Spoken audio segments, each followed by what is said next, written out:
Hi, hello, வணக்கம். நீங்க எல்லாரும் சூப்பரா இருக்கீங்கன்னு நம்புறேன். இந்த வீடியோல நான் என்ன ஷேர் பண்றேன்னா, வொர்க் ஃப்ரம் ஹோம் பண்ணும்போது கிடைச்ச ஷார்ட் லஞ்ச் பீரியட்ல என்ன லஞ்ச் சமைச்சு சாப்பிட்டேன் அப்படின்ட்டு தான் நான் ஷேர் பண்றேன். மண்டே டு ஃப்ரைடே என்ன லஞ்ச் காம்போ நான் சாப்பிட்டேன்றது தான் ஷேர் பண்றேன். வீடியோ ஃபுல்லா பாருங்க. உங்களுக்கு எந்த காம்போ ரொம்ப பிடிச்சிருந்துச்சுன்னு கண்டிப்பா கமெண்ட்ல சொல்லுங்க.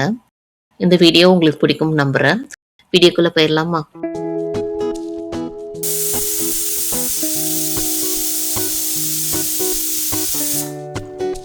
திங்கட்கிழமை லஞ்சுக்கு நான் என்ன பண்ணேன்னு பார்த்தீங்கன்னா, முதல்ல பருப்பு வந்து குக்கரில் வந்து வேக வச்சுட்டேன். குக்கரில் பருப்பு வேகிற டைமில் முட்டையும் வந்து அவிச்சு எடுத்துட்டேன். முட்டை வந்து பாயில்டு எக் பண்ணியிருக்கேன். அதுக்கப்புறம் முட்டை அவிச்சு வந்த உடனே அதோட தோலெல்லாம் ரிமூவ் பண்ணிவிட்டு, தோலை எடுத்துட்டு பாதி பாதியாக கட் பண்ணிட்டேன்.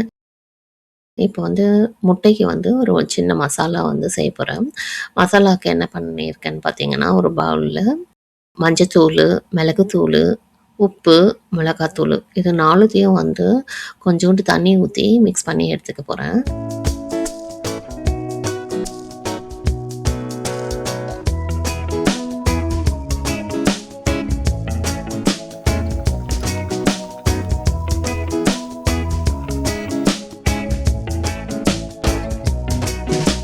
அதுக்கப்புறம் மசாலாவை வந்து முட்டை வந்து கட் பண்ணி இருக்கிறதுல மேலே மஞ்சக்கருவில் படுற மாதிரி மெயினாக இந்த மசாலாவெல்லாம் வந்து தடவி விட போகிறேன். ஸோ இந்த மசாலா ஸ்ப்ரெட் பண்ணிவிட்டு இதை என்ன பண்ண போகிறோன்னா ஷாலோ ஃப்ரை தான் பண்ண போகிறோம்.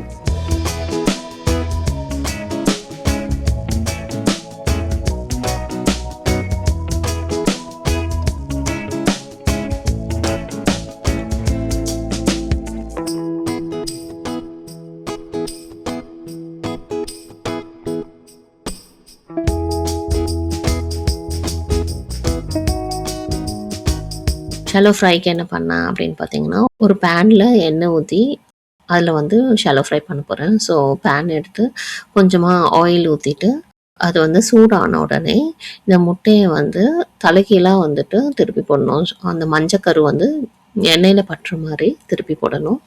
எல்லாத்தையும் வந்துட்டு போட்டுட்டு வேக வைக்கணும். இந்த ஃப்ரை ஆகும்போது என்ன ஆகும்னா, இந்த மசாலாலாம் வந்துட்டு நல்லா வெந்து வரும்போது சின்ன பட்டாசு வெடித்த மாதிரி பட்டு பட்டுன்னு சத்தம் கேட்கும். அதுதான் வந்துட்டு நம்மளுக்கு வந்து முட்டை வந்து ரெடி ஆயிடுச்சு, மசாலா வந்து வெந்துருச்சுன்னு தெரியும். ஸோ அதுக்கு தான் வந்து நம்ம வந்து வெயிட் பண்ணணும். இப்போ வந்து பருப்பும் வந்து விசில் அடங்கிடுச்சு. ஸோ பருப்பை வந்து திறந்து பார்த்துடலாம். பருப்பில் வந்து வெஜிடபிள் என்ன ஆட் பண்ணியிருக்கேன்னு பார்த்தீங்கன்னா, கோஜெட்டும் கேரட்டும் ஆட் பண்ணியிருக்கேன். பருப்பில் வந்து மெயினாக வந்துட்டு நான் பாசிப்பருப்பும் பருப்பும் கலந்து தான் போடுவேன். பாசிப்பருப்பு ஒரு கையும் பருப்பு 2 கையும் போட்டிருக்கேன். பருப்பு வேக வைக்கிறதுக்கு முன்னாடி நான் என்ன பண்ணுவேன்னா, 2 பருப்பையும் வந்துட்டு ஒரு 15 மினிட்ஸ் கிட்ட ஊற வச்சுடுவேன். ஊற வச்சுட்டு நல்லா கழுவி எடுத்துட்டு அதுக்கப்புறம் காயெல்லாம் போட்டு வேக வைப்பேன். ஸோ முட்டை வந்து ரெடி ஆயிடுச்சு. ஸோ இந்த பருப்புக்கு வந்து ஒரு தாளிப்பு வந்து கொடுத்துடலான்னு பார்த்தேன். தாளிப்பு வந்து என்ன பண்ணுறேன்னா, ஒரு பேனில் வந்து எண்ணெய் எடுத்துட்டு அதில் கொஞ்சமாக நெய் போட்டிருக்கேன். இதோட கடுகும் சீரகமும் அப்புறம் காஞ்ச மிளகாவும் அப்புறம் கருவேப்பிலையும் போட்டு தாளிப்பு பண்ணியிருக்கேன். இதோட வெங்காயமும் போடலாம். நான் வெங்காயம் வந்து ஃபுல்லாகவே வந்து பருப்பு வேக வைக்கிறதுல போட்டுட்டேன். இல்லாட்டினா பாதி அதுலேயும் பாதிக்கு தாளிப்புலையும் போடலாம். ஸோ தாளிப்பு ரெடி ஆயிடுச்சு. தாளிப்பு வந்து பருப்பில் ஆட் பண்ணியாச்சு.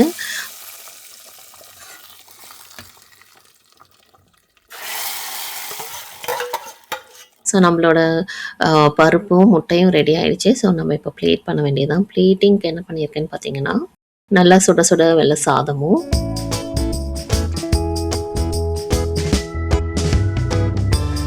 அதோட பருப்பும் அதுக்கப்புறம் நம்ம வேக வச்சு ஃப்ரை பண்ணி எடுத்த முட்டையும் தான்.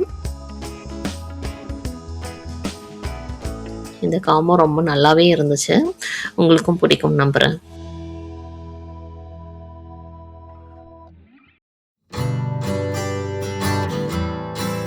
செவ்வாய்க்கிழமை லஞ்சுக்கு நான் என்ன பண்ணேன்னு பார்த்தீங்கன்னா, முதல்ல பாவக்காய் தான் பண்ணினேன். பாவக்காவையும் வெங்காயமும் எடுத்துட்டு முதல்ல 2த்தையும் வந்து வாஷ் பண்ணி எடுத்துட்டு கட் பண்ண ஆரம்பித்தேன். வெங்காயம் வந்து நல்லா பொடிசாக கட் பண்ணிக்கிட்டேன்.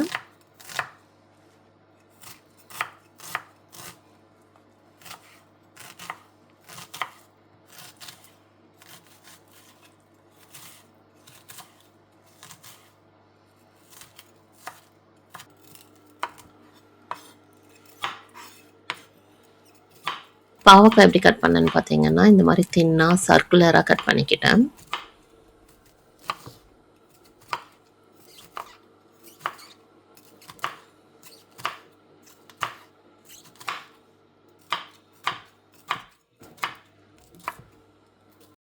ரெண்டுமே வந்து கட் பண்ணி ரெடி பண்ணி வச்சப்புறமா, ஒரு பேன்ல வந்துட்டு எண்ணெய் ஊத்திட்டு, எண்ணெய் காஞ்ச உடனே கடுகும், உளுந்தும் வந்து ஆட் பண்ணேன். 2ம் பொரிஞ்சு வந்ததுக்கப்புறமா வெங்காயமும், கருவேப்பிலையும் ஆட் பண்ணேன்.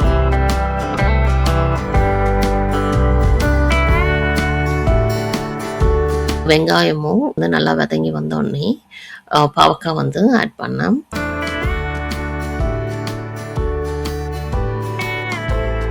பாவக்காய்க்கு வந்து என்ன மசாலா யூஸ் பண்ணுறேன்னு பார்த்தோன்னா, ரொம்ப சிம்பிள் மசாலா தான். மஞ்சத்தூள், மிளகாத்தூள், அப்புறம் உப்பு. இது 3 தான். பாவக்காய் வந்து ஒரு பீஸும் வந்து 2 பக்கமும் வெந்து வரணும். ஸோ, அத வந்து நல்லா ஸ்ப்ரெட் பண்ணி அப்பப்போ திருப்பி போட்டு நல்லா வந்துட்டு வேக வச்சிரணும்.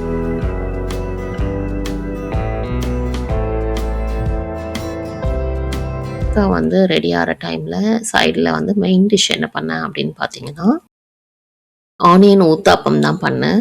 நல்லா வந்துட்டு தோசை பேட்டர் வந்து ஊற்றும்போது ஸ்ப்ரெட் பண்ணி விடாமல் நல்லா திக்கா அப்படியே விட்டுட்டு, அதில் வந்துட்டு பொடிசா கட் பண்ணி வச்ச ஆனியன் வந்து தூவியாச்சு. அதுக்கப்புறம் 2 பக்கமும் திருப்பி போட்டு ஊத்தாப்பம் வந்து வேக வச்சு எடுத்தாச்சு.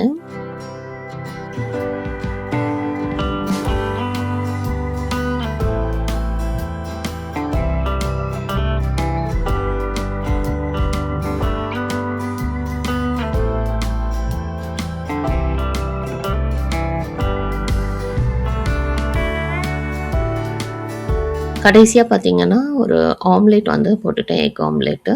எக் ஆம்லெட்ல நல்லா பெப்பர் மட்டும் தூவி எடுத்தாச்சு. லஞ்ச் காம்பினேஷன் எப்படி நான் பிளேட் பண்ணேன் அப்படின்னு பார்த்தீங்கன்னா, ஆனியன் ஊத்தாப்பமும், ஆம்லெட்டும் பண்ணியிருந்தேன். அதுக்கப்புறம் நேத்து வச்ச பருப்பு வந்து சாம்பாரா மாத்தியிருந்தேன்.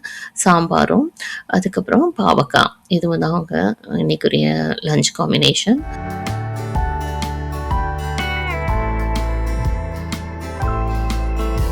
இதுதாங்க செவ்வாய்க்கிழமையோட லஞ்ச் காம்பினேஷன். உங்களுக்கு இந்த காம்போ பிடிச்சிருக்கும்னு நம்புறேன்.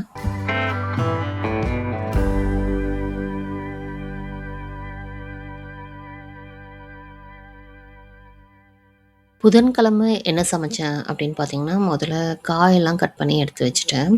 வெங்காயம், பச்சை மிளகாய், கருவேப்பிலை, அதுக்கப்புறம் தக்காளி, கொத்தமல்லி, கூடவே கொஞ்சம் கேஷ்யூஸும் எடுத்திருக்கேன். என்ன பண்ண போகிறேன்னு பார்த்தீங்கன்னா, ரவா அண்ட் சேமியா போட்டு நிறைய காய் போட்டு கிச்சடி தான் பண்ண போகிறேன். கிச்சடிக்கு முதல்ல ஒரு பேனில் எண்ணெய் எடுத்துட்டு அதில் கடுகும் உளுந்தும் போட்டுட்டேன். 2ம் பொரிஞ்சு வந்ததுக்கப்புறமா வெங்காயம், பச்சை மிளகாய், அப்புறம் கருவேப்பிலெல்லாம் ஆட் பண்ணி நல்லா வதக்கி விட்டேன். கேஷ்யூவும் ஆட் பண்ணிவிட்டு இதில் வந்துட்டு கேஷ்யூ வந்து சாஃப்டாக தான் இருக்க போகுது. வெங்காயம் நல்லா வதங்கி வந்ததுக்கப்புறமா தக்காளியும் கொத்தமல்லியும் ஆட் பண்ணிவிட்டு நல்லா வதக்கி விட்டுட்டு மூடி வச்சு வேக வச்சாச்சு. தக்காளி நல்லா வெந்து வந்த உடனே காய் வந்து ஆட் பண்ண போகிறேன். இந்த வாட்டி வந்து நான் ஃப்ரோசன் வெஜிடபிள் தான் யூஸ் பண்ணுறேன்.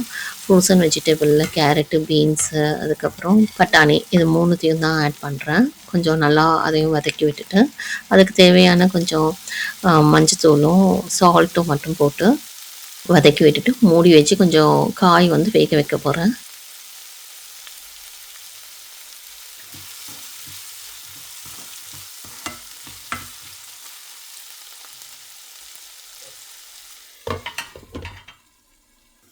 அதுக்கப்புறம் காய் கொஞ்சம் வெந்ததுக்கப்புறமா கிச்சடிக்கு தேவையான அளவு தண்ணி ஆட் பண்ணிவிட்டு அதுக்கு தேவையான அளவு கொஞ்சம் உப்பும் ஆட் பண்ணி மூடி வச்சு தண்ணி வந்து நல்லா கொதிக்க விடணும்.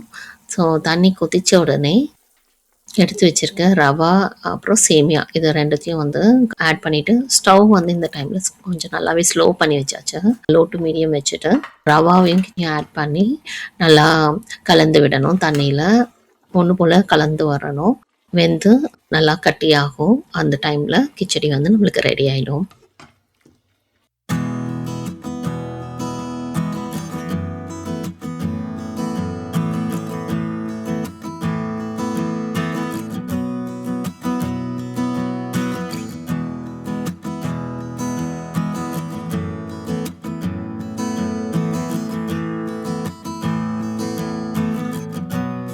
கிச்சடி வந்து பிளேட் பண்ணுறதுக்கு என்ன பண்ணேன்னு பார்த்தீங்கன்னா, கிச்சடியும் அதுக்கப்புறம் தேங்காய் சட்னியும் பண்ணியிருந்தேன். தேங்காய் சட்னியில் வந்துட்டு பச்சை மிளகாய், கருவேப்பிலை, அப்புறம் புதினா, கொத்தமல்லிலாம் போட்டிருந்தேன். நான் நல்லா தேங்காய் சட்னி நல்லா பச்சையாகவே வந்திருந்தது. 2 காம்பினேஷன் கிச்சடி, நல்லா காய் போட்ட கிச்சடி, அதுக்கப்புறம் தேங்காய் சட்னி காம்பினேஷன் வந்து ரொம்பவே சூப்பராக இருந்துச்சு. உங்களுக்கும் பிடிக்கும்னு நம்புகிறேன்.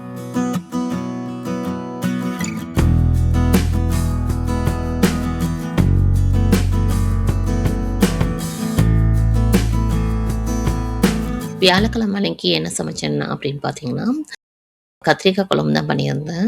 கத்திரிக்காய் வந்துட்டு நல்லா சின்ன சின்னதாக கட் பண்ணி எடுத்து வச்சுருந்தேன். அதை வந்துட்டு கத்திரிக்காய் குழம்புக்கு வெங்காயம், தக்காளிலாம் வேக வச்சுருந்ததில் ஆட் பண்ணிட்டேன். ஆட் பண்ணிவிட்டு நிறைய புளி, அதுக்கப்புறம் மசாலா பார்த்திங்கன்னா உப்பு, மஞ்சத்தூள், மிளகாத்தூள், மல்லித்தூள், அதுக்கப்புறம் ஜீராத்தூள் இதெல்லாம் போட்டுட்டு தண்ணி ஊற்றி வேக வச்சு குழம்பு வந்து செஞ்சாச்சு.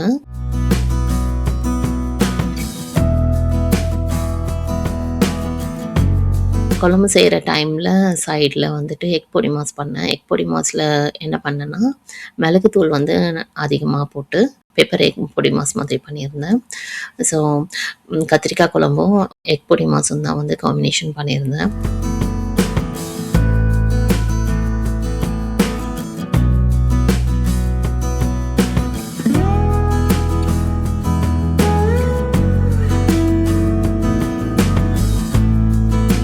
ஸோ பிளேட் பண்ணுறதுக்கு வந்து நல்லா சுட சுட சாதம் போட்டு கத்திரிக்காய் குழம்பு போட்டேன்.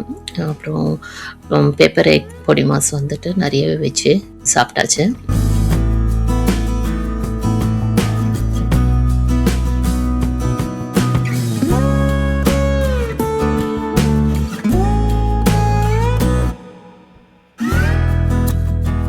இந்த காம்பினேஷன் சூப்பராகவே இருந்துச்சு.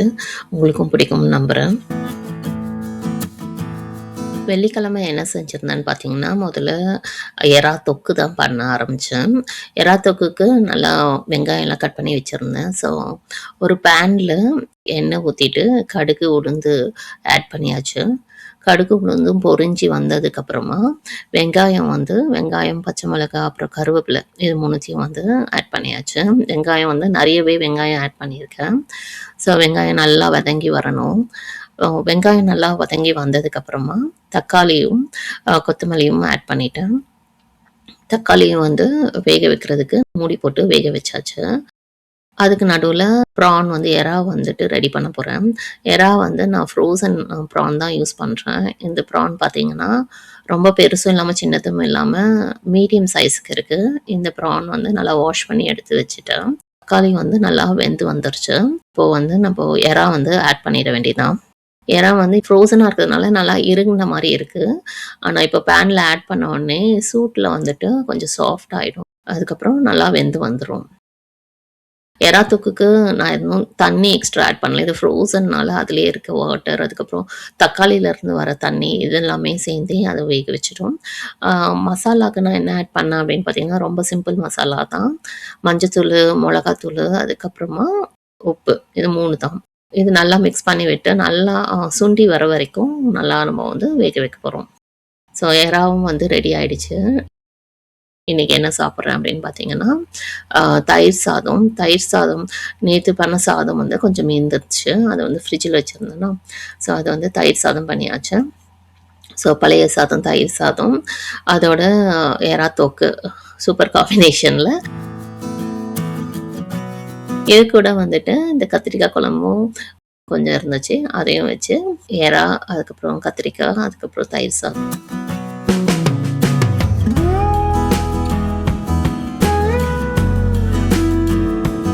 இந்த காம்பினேஷன் உங்களுக்கு பிடிச்சிருக்கான்னு கமெண்ட்டில் சொல்லுங்கள்.